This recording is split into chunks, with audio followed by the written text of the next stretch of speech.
let's try to see if this works. No, that's terrible. What's going on here? Why did that not work?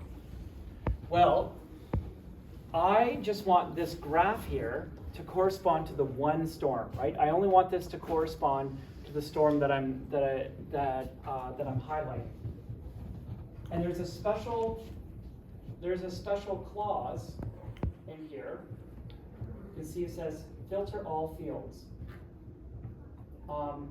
What we need to do is we need to update this filter to be identifier. Say just filter on identifier. I think that should work. And if I go over here, notice that it is now showing all the values here. If I go back, there we go. There's our storm track. Now you can see that there's it's quite a bit bigger, and it's the other one I didn't have the time, I didn't have the dates or times or the wind speeds in there. I simply had a nice little chart going to show what happened. So we can do some cleanup to clean that up. And the way we do that is we just go back to our chart. Now, notice that it's inserted an extra filter in here, so I can get rid of the old filter of identifier. And you can see it's got this tooltip filter. This is a special generated filter from the animated storms page, saying I'm filtering this based off of what's being highlighted. And again, so let's go to 2005, because we know there was an epic storm in 2005. Come on. 4, 5, and it was around, where are you? I went a little too fast. Is that Katrina there?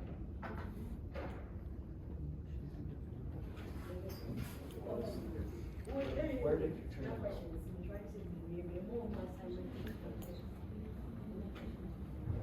Sorry, I'm just trying to find Hurricane Katrina. I think that's Hurricane Katrina. So, oh, did I have the names in the other file? I think I did, to help. Let's see if I have this. Yes, I put the names in there. Okay, so to help identify what we're working with, I do need to do some editing here. So I'm going to go into the tooltip, and I'm going to say, well, I actually want, give me the name back again. I want the storm name, and I'm going to center that. I'm going to center both of these actually. Okay. There we go, Hurricane Katrina. Now you can see that's quite a big tooltip.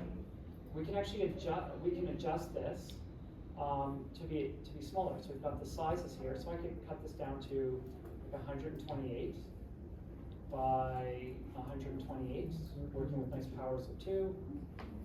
Now if I filter over, it's a little storm, but it's not. It's saying view is too big. So what we need to do is we need to go in and we need to edit this to simplify down what's being shown. So I can say hide the title. I can say hide the axis and hide each axis. Where is it? So the way I hit the axis, I clicked on show header. To get them back, I can click back up into the shelf, and I can simply say show header. So the header comes back, and I can click on that to make the header go away. And then finally, I got rid of the lines in the background. But let's just see if that helped with the sizing. Oh, look at that! It did. Right, so we've got the sizing in there pretty nicely. So that's pretty close to what we had before. The only other thing left, the only other little bit of formatting left to do was I got rid of the lines in the page. So I can say formatting the lines, and for the whole sheet, no, it's just the columns. Let's see,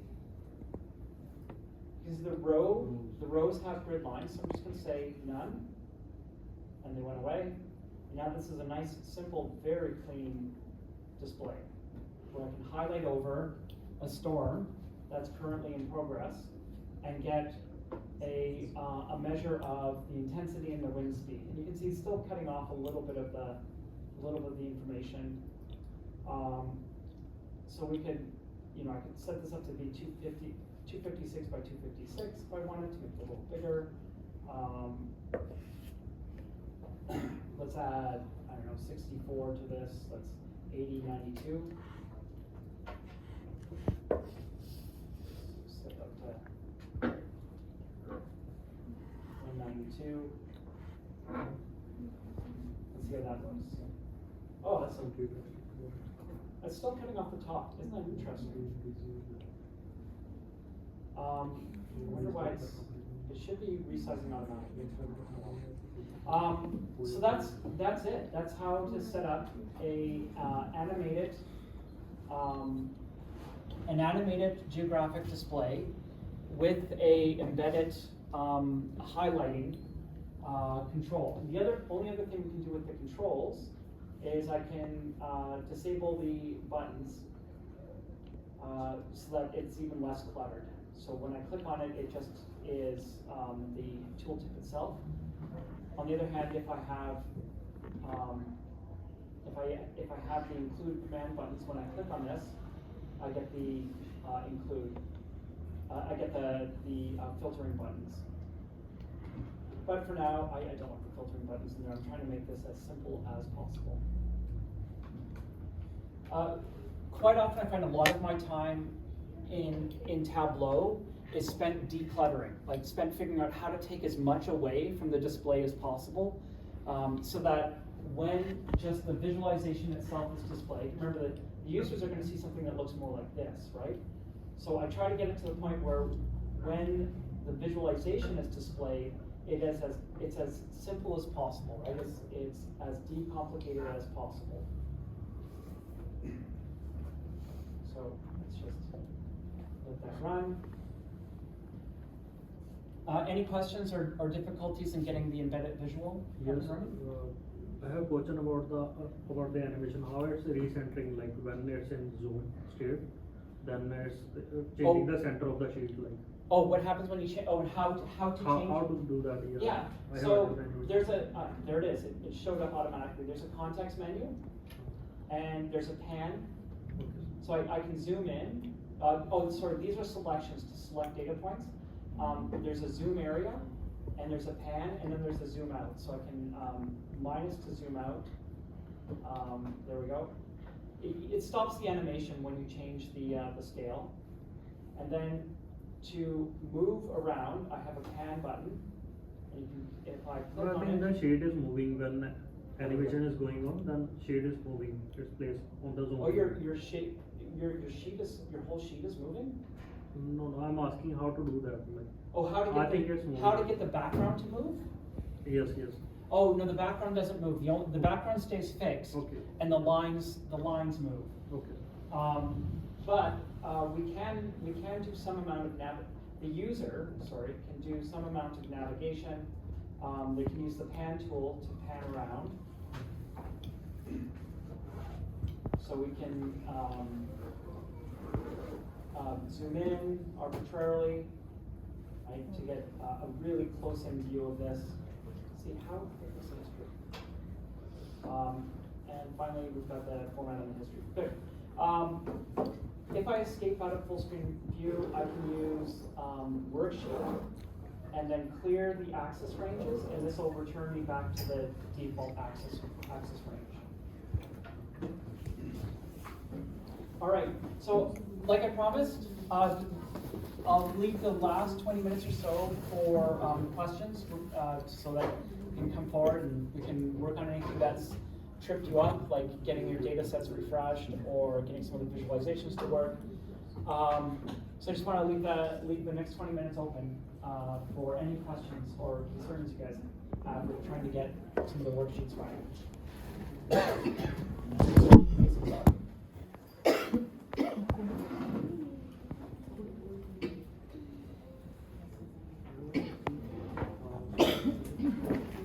Sir, Yes. So how do you drop the new?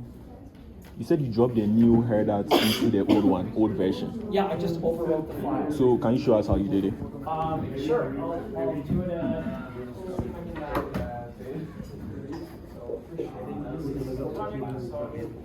How do you increase the? So I'm just going to close down the tab completely, and I'll just viciously go through it as if I'm getting data. So I got the data. So what I did is I used Python to regenerate the data file because I wanted to fix the errors in the code. Right? I was like, oh, that's really bugging me. I have better knowledge. I know TY is supposed to be typed right. So I regenerated the file using Python, and so I've got this new version of the file. So all I did was I just copied it, right? Copied the file, go back out, and I went into the hurricanes, and then I just said, go ahead and paste the file. So I'm going to say paste, and it asked me, do I want to replace it? And I'm like, yeah, absolutely, I want to replace it. Now, the trick with the Teams file, so we'll go into Teams, is I'm going to download this. Download. Is it going to prompt me? Oh, it didn't prompt me. So I'm going to go to the folder. To get this to work properly this way, I need to rename it to get rid of the dash, the one on the end. Yes. Rename it. Okay. I'll delete both of these.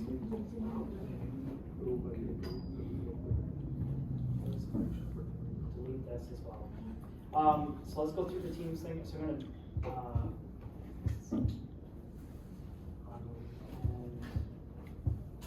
I'm just clearing up my third download history for these guys.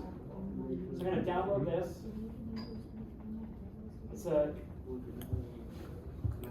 open. I'm going to say open the folder that it's in downloads, and I'm going to rename it to just HERDAP. And finally, I'm going to copy and paste it over. Paste it over the file that I'm using for Tableau 410 hurricanes. Then I'm just going to paste it over and say paste, and it's going to prompt me to replace the file and replace the file. So the critical thing with the file that's up on Teams is you want to remove that dash, that space 1. Just get rid of that because you want it to actually completely overwrite the existing file. And then once you've done that, let's just make sure that this is actually a good exercise. I can go through and I can make sure that that file updates properly for you guys. Who knows? Maybe I put an error, created an error in that one. So once that's up and running, go back to the data sources. Go ahead and say switch to live. Hit refresh. Then check your data to make sure it looks good. Yep, all the data looks good. All the nulls are removed, so it's all good. We go back to the data source pane. We can switch to extract. We can refresh the extract. And then if we go back to any of the pages, it's going to prompt us. Oh, it should have prompted us to save. I think it should be okay. Yeah, it's still got it. Okay, I'm just gonna. Okay, good. And I can just double check. Save the workbook. Go ahead and create the extract. Should be good. There we go. So that's it. I kind of flipped through it really quickly there, but the idea is download the file, get rid of the numerical extension on it, get rid of the space 1, overwrite your existing file, and then go through the steps of refreshing the data in Tableau. Okay.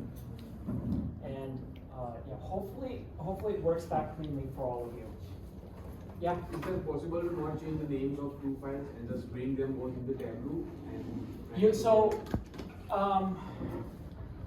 Some of the students were trying to do that. They were trying to just drag and drop it over top. And what it was doing was creating two duplicates of all the columns. half of the, one of those columns were empty, and the two groups actually had data in it, and so all the empty ones were showing up as red, red, red. So it did something kind of funky when we did that. So this is like the safest way to do it. And this actually represents a way that might be, it might not be you manually copying the data over. You could have some scripts in the background that, or a script on a server that's updating a shared file on a shared folder, and you're having to refresh from that shared folder. So that's another example of how these can be. The updated source might be a shared file on a cron job. A cron job is just a fancy way of saying a scheduled time job. So you might have a shared file sitting in a shared folder that's getting updated, every week with the latest invoices, right? So you might have like a weekly invoices file, and it's just getting appended to as the week goes on. Another place where you see data getting updated quite a bit is retrospective cleaning, right? So a thing that happens with health records quite a bit is data gets entered, but then the clinicians will go in like a week or two later and be like, oh, I have to fix this and update it. So it's still the same record, but they've gone and they've like. So we can have the acknowledgement of the back date. Yeah, like they might oh, I know the patient's birth date now. So they go in and they update the birth date, and it's like, oh, now I need to refresh all the data.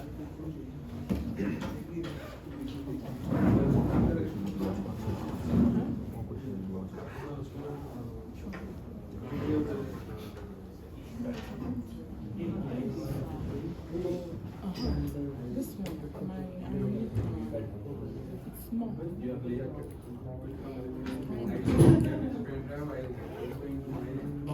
Excel pages like pages, extract date and display.